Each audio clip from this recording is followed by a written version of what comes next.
غزني ولایت ته د ریاست الوزرا علی مقام په مشرۍ چې د کور او ښار جوړونې وزیر یې هم ملتیا کوله یو پلاوي سفر وکړ او دې ولایت کې د کډوالو د 2م نمبر ښارګوټي پرانیستنه وکړه.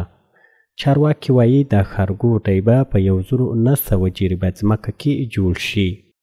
در شهر باستانی غزنی برای مهاجرین در حدود مساحت 4000 جریب زمین و جایی که امروز ما و شما قرار داریم بیشتر از 1900 جریب زمین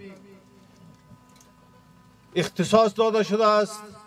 ان شاء الله تعالی این زمین ها برای مهاجرینی که از طرف کمیسیون عالی رسیدگی به مشکلات مهاجرین مستحق شناخته شوند برای آنها مطابق طرز العمل توضیح خواهد شد.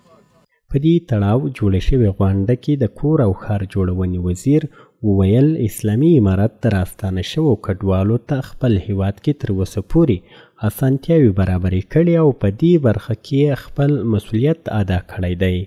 لله الحمد موږ په ظرف د دغه 8 میاشتې کې موږ ټولو هغو ساحو ته پلانونه جوړ کړو چې هلته ژوند ته زمینه پکې برابرېږي.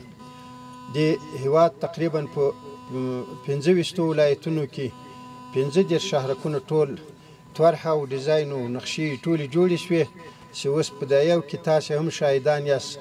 د غزني شهرک چې ټول ټال مځکه د دې 4000 جریبه مځکه ده خو د ده په دا یو پاس کې چې تقریبا څه باندې 1900 جریبه مځکه ده په دې کې کار شروع کیږي. باید وویل شي چې غزني ولایت کې راستانه شوو کډوالو ته نوی جوړېدونکی ښارګوټی په 2 برخو کې په څه کم 1500 جریبه ځمکه کې جوړیږي او د ژوند ټولې اسانتیاوې به ولري.